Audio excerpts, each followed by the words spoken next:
Hey everyone, I'm YEnqoFtvcEk+QEkpMFopkFlrcEoJkF+PkFAA. I'm going to be going through class by class over the next week or so, and talking about everything that's coming in with the new set with Festival of Legends, everything that's going out with rotation, and how I expect each of the classes to shape up. No doubt I'll be comically wrong. I'm a returning player with a poor grasp of the metagame, and on top of that, it's just hard to predict rotation, period. Rotation's a really complicated time where a ton of things are leaving and a ton of things are entering, and it's really hard to fully picture the scope of that change before it gets here. But all the same, it's new cards, it's fun to talk about, so let's get talking.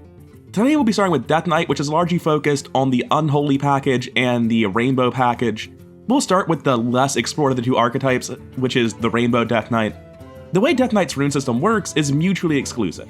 So by definition, a Rainbow Death Knight card is going to be mutually exclusive with basically all of the pre-existing powerful stuff that's all locked behind 2 or 3 runes. And that's how it's meant to be designed, that's fine. But it means that what this payoff card is has to be huge, and Climactic Necrotic Explosion is only okay.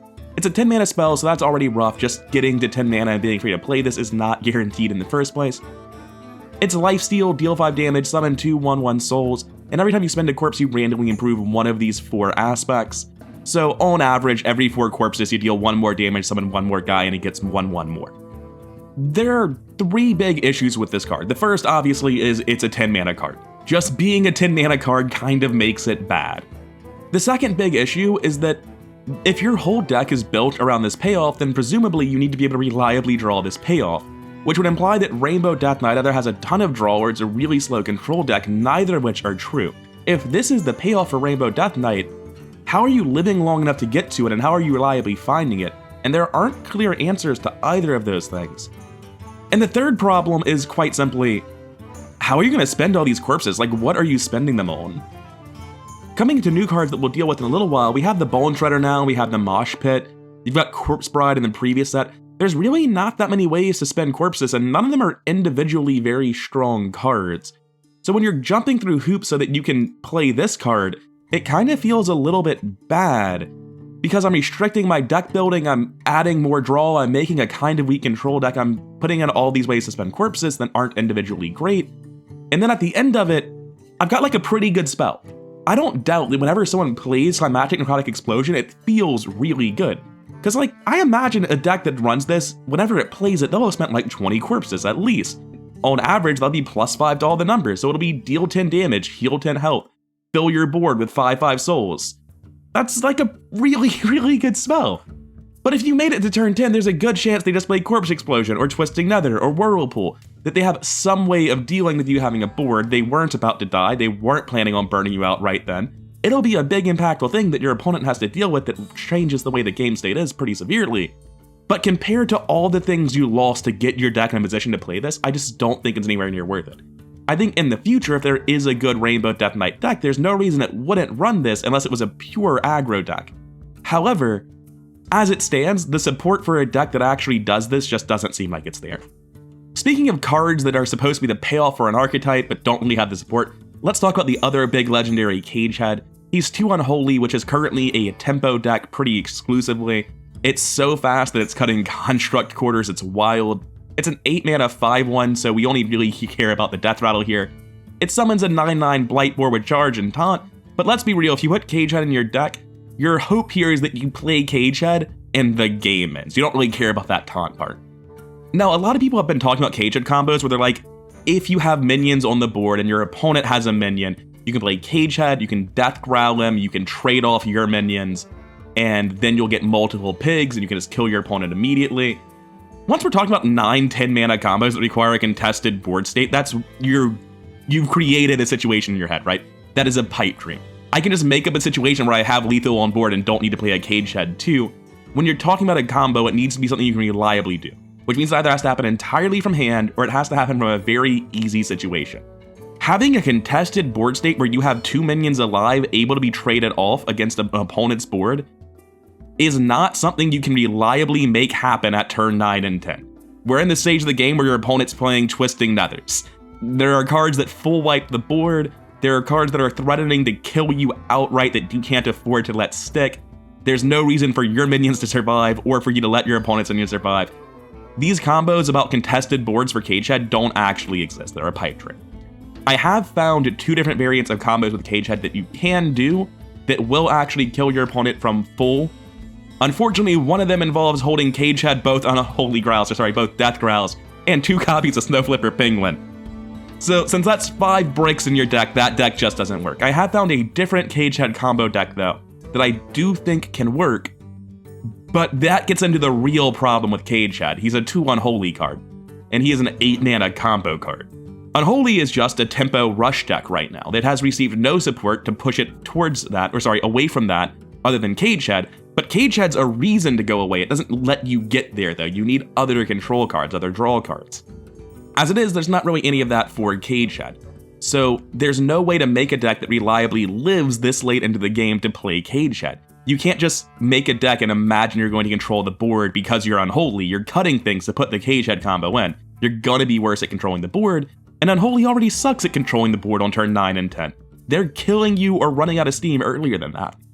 So the first issue is that they probably can't build a control deck to get to Cagehead, and the second issue is they don't have the card draw to reliably draw all the pieces of this combo. And at the end of this video, when I go through decks, I'll show you my hot garbage Cagehead deck, which is the best draw I can shove into a Cagehead deck, and my plan for aggro decks is just don't queue into them, because there really is not an Unholy control deck at the minute. Anyone who's looking for Cagehead combos will be looking at Death Rattle. It's a 1 mana, 1 Unholy card. It's a spell that chooses a minion and spreads its Death Rattle to adjacent minions. What's better than 1 Blightbore? 3 Blightbores. Anyone running Cagehead is looking at this card, and anyone looking at this card is suddenly looking at putting a bunch of other Death Rattles in their deck, and they have the awkward decision they have to deal with of, am I going to rely on Death Growl strictly for the combo, or am I going to build a deck that's using it for tempo and maybe it combos? It's that awkward thing where if you just throw Cagehead at the top of your curve, odds are you have to use all of the combo pieces before you get to him, and he's just a single 9/9 charge for 8, which isn't bad. And that does assume you have the Contract Quarter to kill him, but I mean, you probably did. Mosh Pit's the new location for Death Knight. It's a 2 mana, 2-use location that spends 3 corpses to give a friendly minion reborn. It's one of the worst tempo plays in the game initially. Most of the other locations pretty immediately give you something that makes up for the cost of the spell, and then it continues to get value and start being crazy later on. Contract Quarter being the most ridiculous, being 4 mana, 3 chill, 1 Yetis with Rush. This, because it requires you to spend corpses, likely won't even be usable if you play it on curve until turn 4, if then. So already, Mosh Pit's just not actually a tempo card. Additionally, a lot of the capstone cards that might drive home an advantage on turn 5 and 6, like Marrow Manipulator, like Boneshredder, which we'll get to in a second, these cards also spend corpses. They don't work if you're using a Mosh Pit. Mosh Pit is a card where I honestly don't know what it fits into. Like, I'm sure it's going to see play somewhere. The ability to give Reborn to minions that doesn't have it, or don't have it rather, is really, really strong if you put it on certain Death Rattle minions, but I don't feel like there's enough of those in Death Knight right now to really care about this. Because you look at this and you see Blightbore, right? You look at this and you're like, that's more Blightbores. But you have to kill the guy before it actually gives you more Blightbores, right? You have to kill him twice to get the reborn value. And most of the time, there's not really a good way to kill him the second time. Additionally, the big issue here is that I think in most games, Mosh Pit's gonna get used for tempo just to give you something to do. I can imagine in a lot of games, you use Mosh Pit just on like Shillfall and Baron, and it's 2 mana, spend 6 corpses to draw 2 cards, is how it ends up actually getting played. And it's not bad, right? 2 mana draw 2 is actually a good rate, but to do it so slowly at the cost of your corpses is pretty awful. Until there's more Death Rattle support, I don't see this being crazy, but it is a card that can absolutely see play in the future. And the last card out of the Cagehead package is Boneshredder. Boneshredder is easily the best individual card out of this and the one most likely to see play just in a deck. It's a 5 mana 5/4 undead, takes 1 Unholy Ring to put into your deck. It's got Battle Cry, spend 5 corpses, and gain the Death Rattle of a random friendly minion that died this game. So it's not triggering stuff that's on your board. Its target is a random friendly minion that died this game, you don't get to pick what. And this can actually mean that you want to run less Death Rattles than you otherwise might. Maybe it's fine if you hit Shillfall and Baron and this is just a 5 mana 5/4 that draws 2 cards, but maybe you really don't want to run Shillfall and Baron anymore. You specifically want to hit Nerubian Egg and Foul Egg, so this is a 5 mana 5/4 that summons a 3/3, and when it dies, it summons another one. That's pretty great. Or alternatively, and this is where my hot garbage Cagehead deck lives, maybe you don't want to run any Death Rattles, except for Cagehead. And this is just a brick, and you're going to have to live with that fact. But eventually, this will be 5 mana 5/4, summon a 9/9 charge. Death Rattle, do it again. And that's how I think the best Cagehead combo deck is going to work.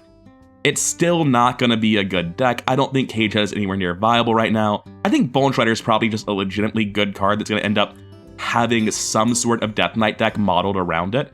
But I don't know if it'll be better than Unholy decks. I don't know if it'll be better than Frost decks. It will be a new interesting thing to try out. I'm pretty sure Cagehead's just going to result in everyone losing a lot of Death Knight games trying to make hot garbage work. I really don't see Cagehead functioning at all. And as a consequence, I really don't see most of this set improving Death Knight, which is fine. In rotation, you're supposed to lose something, and Death Knight doesn't. All of Death Knight's cards are staying in the game, and most Death Knight decks, in fact all of them, use pretty much exclusively modern neutral cards. I don't think a single Death Knight deck, other than maybe Control Blood, is losing anything with rotation, and that's alarming. So having an expansion where you get like weak support for Rainbow and Mimi combo cards, that's fine, because they don't need any more support. Outside of those packages though, we have several cards left over that are individually strong. All of them are blood cards except for Hardcore Cultist, and again, this falls in the same mindset. Frost and Unholy are doing great. They don't need support, so they've been printing blood cards instead. I just wish they had printed blood cards. I believe it would actually make the deck stronger. And the one Frost card they printed is pretty good. They buffed Consecration because whatever Death Knight's Consecration is called straight power crept it. So they're like, all right, let's bring Consecration down to 3 mana, okay? And then they immediately print Consecration on a stick for Frost and power creep Consecration again, same expansion, same archetype, which is pretty funny. The real question though is, Frost being a rush deck that has to fight for board early, is 2 damage of reach and 2 damage AoE actually like really good and probably getting run in Frost? Or is Frost going the other way? Because right now Frost is like a really competitive deck. Right now the big weaknesses of Frost as a deck is that they only have 1 2-drop. Their early minions all have 2 attack, making it very hard for them to deal with 3 health minions, which is part of why the Undead Priest matchup is unfavored for them. Their 5-drop is weak. They tend to weave together stuff pretty effectively to fix that, with 1-drop and Construct Quarter, and oftentimes that 1-drop will come from their other 4-drop, the School Teacher. So definitely their lack of a 5-drop isn't as big of a problem as their lack of 2-drops, and all of their minions in the early game not hitting very hard is the other issue. Hardcore Cultist does sort of fix that by dealing 2 damage or chipping everything down and letting your weaker minions trade more effectively. The additional burn is definitely appreciated. Frost doesn't go over taunts that well. We can get through them, but generally speaking, we would much rather you just didn't have taunts and we freeze your board and ignore it. Usually Frost Death Knights are not doing burn over unless they've discovered a certain set of cards that changes the way they play the game. Those sorts of Frost burn decks are sort of outdated. So board tempo cards like this that can be used for burn are really appreciated because it's a way to fit burn back in the deck. It's still hard to cut things for this. If you cut your current 3-drops, you're losing card draw and discover effects that really give you a lot of steam that's greatly appreciated. But Hardcore Cultist is definitely a card I see getting a lot of experimentation, and I think it'll get the cut in the current Frost Death Knight decks. Blood's also picking up a 3-drop minion, this one costing 2 blood runes. It's the Death Metal Knight. It's a 3 mana 3/4 taunt, and it costs health instead of mana if your hero was healed this turn. I just look at this and I feel like I don't get it. I feel like Blood Death Knights have so many other things they can be doing than trying to cheat out taunts. Like if you're mana cheating a huge minion, you care about it as a control deck. But Taunted Spider Tank is just really not that big of a deal, right? Don't get me wrong, I'm sure if you play this, it'll be fine. But it doesn't strike me as particularly strong in any way. I think that this card is probably never gonna make it into a deck unless there is an aggro blood deck that just happens to be running a couple of lifesteal minions that likely gets this out. In which case, that would probably be as a result of Arcanite Ripper driving an archetype, because Arcanite Ripper is a 3 mana 1 blood weapon, it's Fiery War Axe, 3 attack, 2 uses, and it has Death Rattle summon a 1/1 lifesteal undead, change your health on your turn while equipped to improve. This is an archetype of weapons, every class gets 1 usable weapon from the expansion. So at worst, right, if you're using this for board control, this is a 3 mana 3/2 weapon, Death Rattle, summon a 3/3 lifesteal undead because you'll be changing your health when you attack the minions. That just like on its own is pretty good, right? Like Fiery War Axe doesn't see play, but if it had Death Rattle summon a 3/3 lifesteal with tribal synergies for your class, that seems pretty good. I think Arcanite Ripper is just individually a good card. And the existence of stuff like this can allow 1 blood decks to run this. I guess 2 blood decks, because this is in fact a higher cost than the Ripper.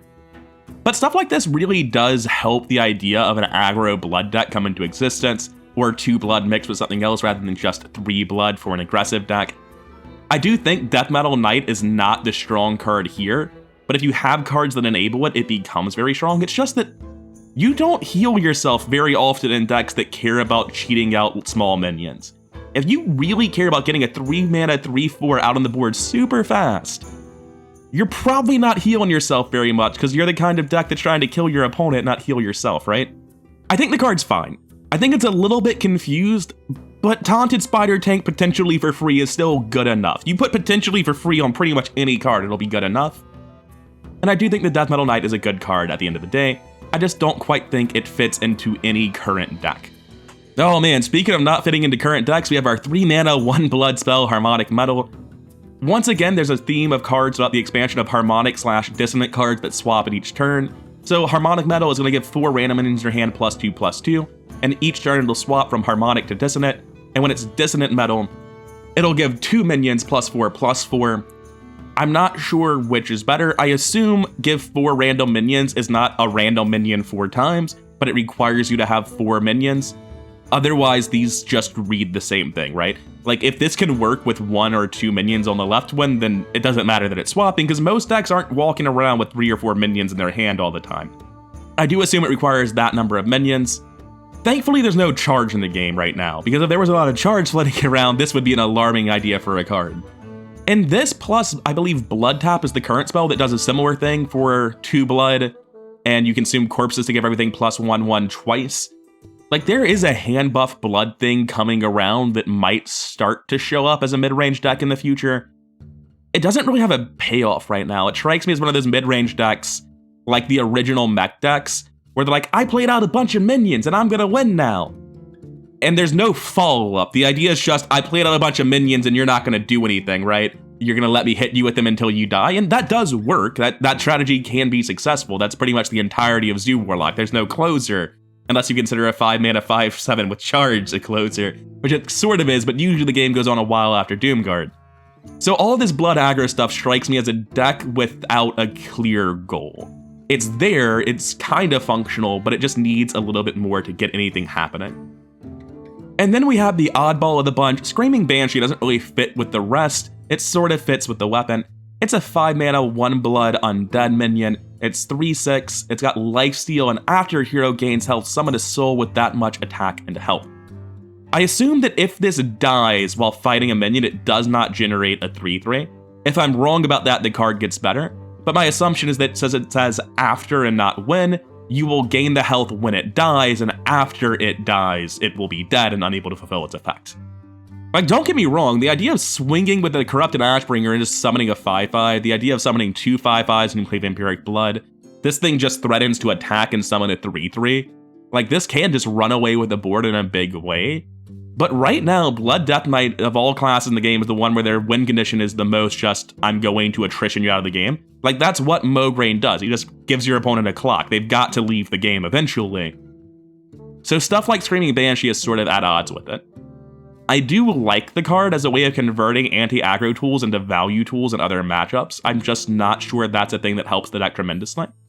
I'm going to be really interested in playing around with this card. This is the sort of thing that makes me interested in playing Control Blood, is the idea of building decks where this can be valuable. It's also got pseudo-taunt against aggro. Blood Death Knight's never dying on turn 5. So this 5-mana 3/6 lifesteal probably just single-handedly beats aggro decks. Now that I look at this, like, unless they have hard removal for it, this is terrifying. This is a really good anti-aggro card, actually. Like, actually, this is kind of gross. I think Screaming Banshee's good.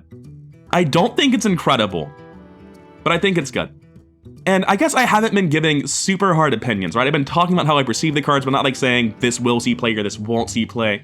And a lot of that's because, like, as metas change, cards will see more or less play, and cards only exist within the meta they're played in, right? Saying that it's a 4 out of 5 now doesn't mean anything. Also, I would not say this is 4 out of 5. That's way too kind. I would say this is like a 3 out of 5 card. Before I move on from the Death Knight cards and talk about their current archetypes and how I see them changing, which will be a pretty brief segment as they won't be changing much, they don't lose anything, I do want to talk about a couple of core cards that I actually do think matter for the Death Knight. One is Mermy. I know it's just a 1-mana 1/1 undead with Reborn, but that's a sticky minion that gives you 2 corpses that's in the 1 slot. That will almost certainly see play at some point in a Death Knight deck. It's not incredible, but like early Death Knight curves don't have that many minions at 1 right now. I'm pretty sure this is just like a fine card in Unholy as is. This can very easily see play in Death Knight cards, or Death Knight decks rather. And the other thing that I really want to mention is not here, but an actual new card. I mentioned that Death Knight didn't have a good 5-drop for Frost. Ghost Rider is a really scary card in a class with a very small spell pool. It's a 5-mana 4/4, discover 2 spells essentially. Like, it's not hard to use the last of your mana to play a card. I think Finale is gonna be something that's relatively easy to trigger. So Battlecry and Finale discover a spell is pretty good. You've got about a 1 in 27 chance of hitting a specific spell, but there's a lot of overlap in Death Knight spells. If you want specifically Frostworm's Fury, this isn't great. But if you just want like something that affects the board, it will probably find you some sort of removal. I don't think this is right for Frost, I think it's too slow. But being an undead, giving you so much fuel, I can see this going into both Blood and Frost in the right metas. It's an interesting card that I think is going under the radar a lot, and it probably won't actually see that much play. It's on the slow side, it's only a 4/4. But it does stand out to me as being a really strong value card if the meta ever slows down whatsoever. Which it won't, so it's not going to get played. But in my heart, I really like Ghost Rider. I really want him to succeed.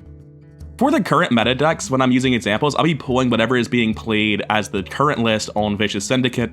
And for Unholy, you can just like see Peasant is rotating, and I think that's literally it. Is anything else they lose Peasant? Cool, swap him out for Mermy, we're done, right? Like, the Unholy deck loses nothing. Coming over to the Frost deck, it also loses nothing. This time, it literally loses nothing. So these decks aren't going to be going down in quality at all. They're going to be just fine. The meta they're up against will change, but I expect them to be the defining force in the meta more than anything else, unless something that's also very strong happens to have a very good matchup against these decks. Coming over to the Blood control list, you can see Mistress of Mixtures is gone, but that's fine, we just swap it out for Armor Venger. And dear oh dear, that is actually all that's changing, so yeah, once again, a Blood Knight deck is losing nothing. Death Knight is only gaining with rotation, they lose literally nothing. So normally in this section I'd be showing some more experimental decks and what I'm considering doing, but in this case there are just like 3 current meta decks that I can show you that can be played unchanged. Personally, I do think Frost is going to see some experimentation. I think Might of Menethil is oftentimes quite bad in many matchups. Very often you don't need the burn, very often the burn's not enough, very often it's clunky as hell in your hand. I can really easily see Might of Menethil being the cut for Hardcore Cultist, that's his name. I can also see experimentation with slower Frost decks that run Ghost Rider. It's weird that Hearthstone cards are just occupational names now, I'll get used to that eventually. But I think Frost is the only Death Knight deck that actually really gained anything very explicitly from the new cards. Before I go though, I want to show off hot garbage Cagehead combos, and this deck is particularly hot garbage. You'll notice quite a few Murlocs and a Gorlock Ravager showing up. This is because I need to draw cards. I need to draw a lot of cards. I'm unreliably do any Cagehead combo, and Unholy's not helping me there. So what I've done is I've embraced the idea of Infused Famished Fool. That means Murloc is probably playable, and I'm running other Murlocs that help me with this idea of playing for board control and being a bad combo deck, and most importantly, of getting the fuck out of my deck when I play Gorlock Ravager. And in that line, Mermy, our new 1-drop, is a Murloc. He gets drawn by the Gorlock now. Sir Finley helps us throw away our hand when it's not the combo pieces we want, and generally speaking, this is the most draw I can cram in to an Unholy deck. Our goal being to eventually play and instantly kill Cagehead with our Construct Quarter, at which point Construct Quarter now threatens 18 damage from hand off of a Boneshredder because the only death rattle in our whole deck is Cagehead. This also means that Boneshredder is a hard brick, just like our 8-mana cards. It's completely unplayable if you want to maintain that combo, which is a little bit rough. The saddest thing about this whole pile of garbage is that because I'm using Boneshredder to guaranteed hit Cagehead, I can't run any other death rattles, and I desperately need draw, but that's still preventing me from running the other great 3-drop of Death Knights, Chillfall and Baron. I would love Battle Cry and Death Rattle draw a card, but it literally ruins the combo I'm trying to set up. And by the way, unless I have both Boneshredders, I'm only threatening 18, so I need to have dealt some damage in the early game, and like, not sure how that would have happened. It really shouldn't have. So yeah, this is hot garbage. I'm probably never even going to playtest this, but it's the most interesting of the hot garbage decks I made for Cagehead. Realistically, to me, it looked like the best Cagehead deck was just you built a generic Death Rattle deck using Foul Egg and Contract Quarter, throwing in a couple extra wins and Boneshredder, and then you have a justification for playing Death Growl, and maybe, just maybe, Cagehead can come down at the end and get Contract Quarter for 9 burn, or the game was actually still going and you can Death Growl him and that would be amazing, but incredibly unlikely. I think the best use for Cagehead is not actually a deck built around him, but just building a good Death Rattle deck and throwing him in at the top of it. Otherwise, you end up with this sort of madness, which is so off the rails that I felt like showing it off.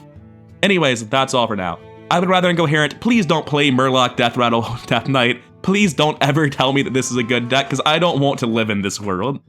If you enjoyed my take on the cards, or this completely nonsensical deck, then please do leave a like on the video, subscribe to the channel, all that stuff really does help the channel grow, and I'll see you in the next one.